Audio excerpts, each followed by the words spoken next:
Mr. Archer? Huh? Todd. Oh, my bad. Sorry. Hey, Todd. Todd Archer with ESPN. Maher's success, I think he's leading the league in points or something like that. For a guy that you didn't have until August, the end of August, what was he doing before he got to y'all to make sure he was ready to go? He was in Nebraska training his butt off, and it all paid off, for sure, because when we had that tryout in Oxnard, I think it was mid-August, he came in with 3 other guys, so it was a 4-person tryout, and we put him through a very legitimate workout. And he was the best one of that bunch, and we needed him. We needed him, and I'm so proud of him that he's proven himself again. And I think that's always our job, is to continue to prove ourselves, And so he's been a huge part of our football team and become really quite a leader for our special teams. I mean, he's a guy. He could talk to the DBs and the receivers and the linebackers, and he's just part of the team. So he's been great to have, obviously. Is that leadership part of it abnormal for kickers in some respects? Yeah, depend on the personality. Yeah, I think so, because sometimes the kickers feel like they're kind of just like their own, hired hand, independent contractor. Sometimes like special teams coaches feel it. No. But his personality is just one of the guys. He's way more athletic than I would have imagined before getting to know him. So he's kind of just that type of guy, just a football player. He doesn't think of himself as a kicker. I think he thinks of himself as a football player, which is good.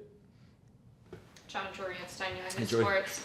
I don't think we've talked to you at the podium since Cavante was named to the Pro Bowl, but take us through your emotions when you found out and your conversations with him after. Yeah, it was, oh my gosh, it was awesome. Just kind of the same thing, Todd, that, we picked up Cavante after we'd started training camp in Oxnard.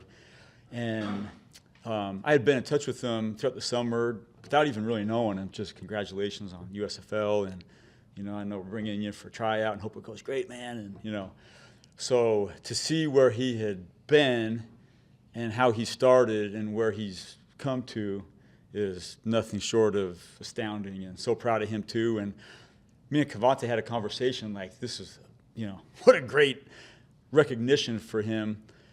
But I think we both feel like we haven't put even close to our best stuff on tape yet, which is good, to be recognized for some things he's done. But the feeling still is like, gosh, we haven't quite done it yet.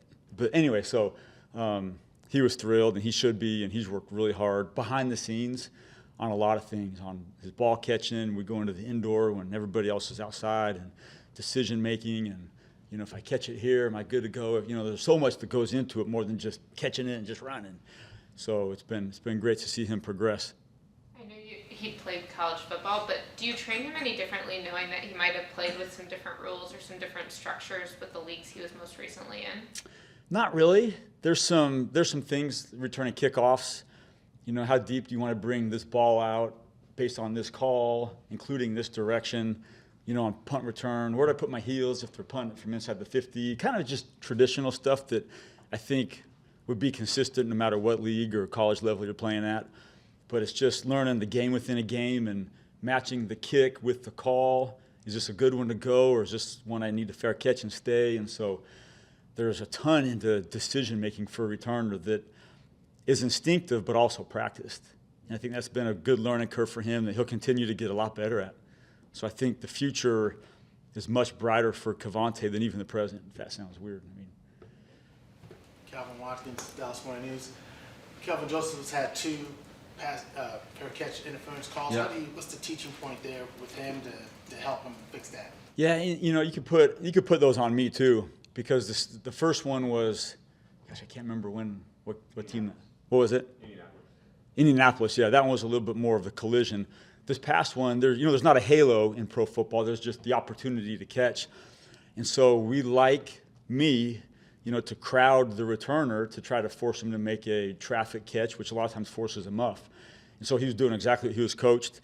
We talked about it this morning. Just if the returner's moving up or even into you, it's your responsibility to continue to move away from him.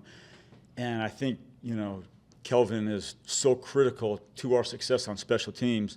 I take him a million out of a million days. That there's just little fine lines that you just have to, be conscious of when you're playing. like he got the block in the back, and he was trying to use we call it a rip bike technique, but he just got to straighten himself up and change the angle, and it would have been a great block. So he's working so hard to do the right thing, but in that moment, at 21 miles an hour, you got adjustments you got to make and do it. And so, very proud of Kelvin for his willingness to compete in his role, which was special teams. It changed the defense. It changed backs to special teams, and a lot of times that can have an emotional impact on guys. And he, since he's come back to special teams, if you will, he's been outstanding. And it's my job to tune up some of the details with the penalties, but I can ask nothing more of him when it comes to effort, so I can take that.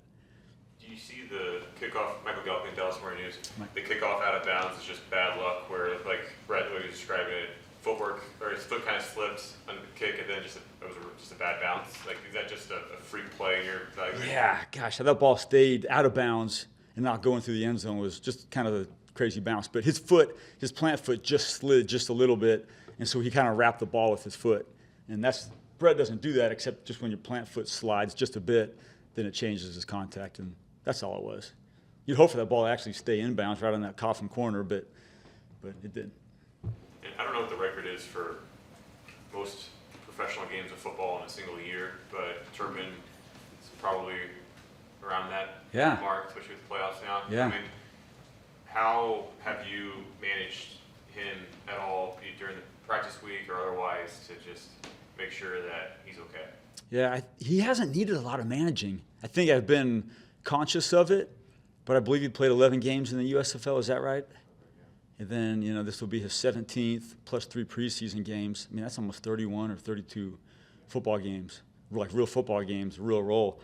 I haven't really sensed physically that there's been a toll on him. I have sensed probably mid-season that there was a little bit of a mental toll, with the meetings and, what's continually asked of him, which is a lot behind the scenes. So I haven't felt the physical toll. I think he's overcome a little bit of a mental toll, and he's been rejuvenated for whatever reason the past couple weeks. This was before the Pro Bowl, so it's not as a product of being named Pro Bowl. So it's a huge compliment to his endurance to be able to hang in there mentally, I think, this long. Because I believe physically he looks really good, and I don't think anything's ailing him. When we asked offensive coordinators, hey, did you see this play that team ran? And they we try and incorporate that. Do you try and look at what teams are hot? Like I'm thinking Green Bay in their kick return game right now and say, what are they doing? Is something that you can incorporate it here? We look at that. We think that it would apply to our blockers and our returner. What Green Bay's return looked to me like it was something we have run quite a bit over the past, really 2 months. Pretty simple schematics, and the returner made a great look. The TV copy, it was pretty awesome. And we'll use that in our meeting where the TV copy showed the live camera shot from behind the kickoff team, and you can see how the returner was setting it and how it influenced the kickoff cover, and he cut it back. And I was at home watching it, and I was like, he was leaning right, I'm like, it's coming left, and he cuts it back, and then there's a big void there. So long story short, we would if it would apply to what we think we could do successfully schematically. And then when you get to playoff football, how much more heightened is your segment of the game? I think it's huge, especially because of the amount of one-score games. That's a conversation we had this morning on our special teams meeting. Coach gave us about 50 minutes for a special teams meeting. So we were able to hit on, the playoffs coming up and how big, a great punt cover could be or a special teams touchdown could be influencing the game because of the amount of one-score games. Obviously, the field goal kicking, but I really felt that Green Bay kick return touchdown swung immediately the momentum into Green Bay's favor. And then they followed up with the pick six, and then it was kind of, the floodgates open. So, yeah, I think we always feel like we're important. What's a normal? You said 50 minutes, right? 5-0. We had 5-0, yeah. What's a normal special teams meeting for you guys? Probably about 40 minutes of trying to calm him down, and then about 10 minutes. No. Come on, guys! Hey! No, they've been really good. Probably like this morning, we spent the first 5 or 10 minutes talking about some in-house competitions we have, just to see where we're at as far as competing against each other, regardless of the teams we play. And then we spent probably 30 minutes watching the Tennessee film, talking about how we can do a lot better. I think it was a pretty good conversation about, playing to our standard and what it looks like on a good block for Terp and what it looks like on a not good enough block for Terp. So it was a very critical film conversation we had from the Tennessee game. And then we finished it with, what it looks like for us moving forward against Washington. And we even talked about, getting into the next round and how critical we feel like we can be influencing our team in a positive way. So kind of went like that. So you talk about how big special teams is for the playoffs, but as a man who's in charge of the ball security drills, how big is that as well for the postseason? And will you do more of that in practice before the first playoff game? I think we'll probably do it just the same as we've always done with the ball security, the takeaways emphasis, the team meeting, talking about it for about 10 minutes. I think the ball is more in play, not just special teams related, but I think there's a lot more attacks on the football in the playoff game. And so there's more of an emphasis on ball security because of that reason. And then from a special teams perspective, now we're getting into the month. If there's outdoor games, the ball's going to be in play a lot more. So that's a huge factor on the ball security. Tennessee did a great job trying to rip it out of Terp's arms on that one punt return. And we do a lot of drills pregame. It was really cool if Terp, he said, hey, our pregame warm-up hit me in that moment when I had the ball right here and the guy grabbed the front tip and he's trying to rip it out of my arms. It's like the drill we do in pregame warm-ups. I'm like, yes. Even if it is just a brain thing to remind them, keep that thing tight when they're ripping at it in traffic. And so, we're looking forward to everything coming our way. How close do you feel as a unit, a term unit, you guys are in terms of blocking and hitting that big one that you guys have been chasing? Yeah, I feel like we're really close. That was our conversation this morning. You, and you, this isn't it, man. Come on. You know what I mean? Because look at him, and him. If there's 10 blockers out here, we can't go 5 for 10 or else we're not going to score. You got to go probably 9 for 10, and Turk probably got to make one miss. So your foot's got to go on the gas. And our techniques of, biting the ear and rip by and finishing on the upfield shoulder and vapor trailing and CJ drill and all the techniques, we have to do it. So I feel like I'm in a meeting again, but it's like, come on, man, because just one of these could be a game changer. And now we're talking, single elimination. Like, come on, man. So is that accountability of calling those out in that group setting, how productive do you feel that is to raising that standard now as things matter most?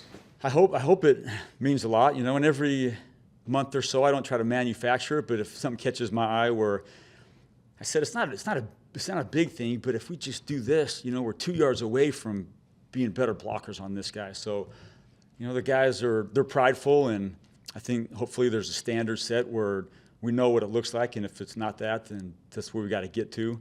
And I think everybody respects that, I hope. And I told them, I said, I want to be critical in this conversation because, everything is on the line.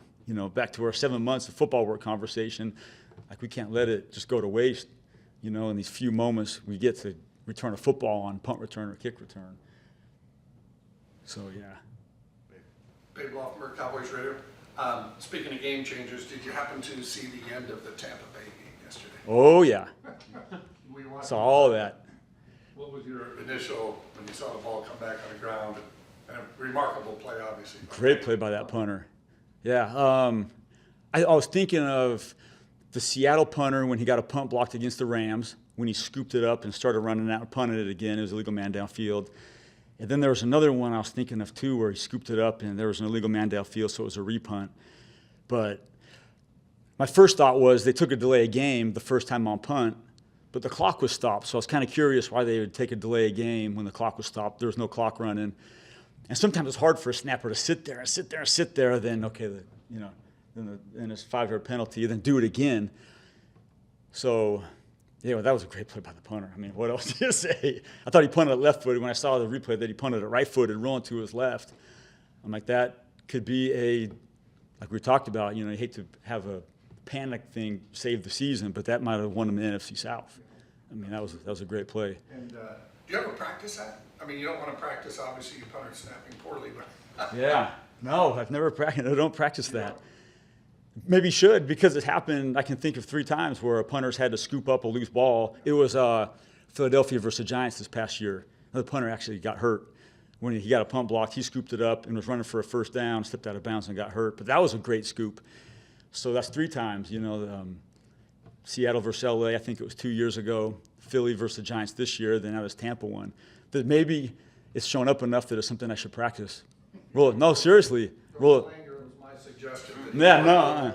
But it's even happened to us, Against Washington, Brett had to chase down the guy who tipped the field goal, and then Brian had to chase one down too. So might need to do some worst-case scenarios. And the other one is, you guys were watching Carolina, Tampa. I was thinking Michigan State from 7-8 years ago where, balls on the ground is a walk-off punt return. So, yeah, special teams.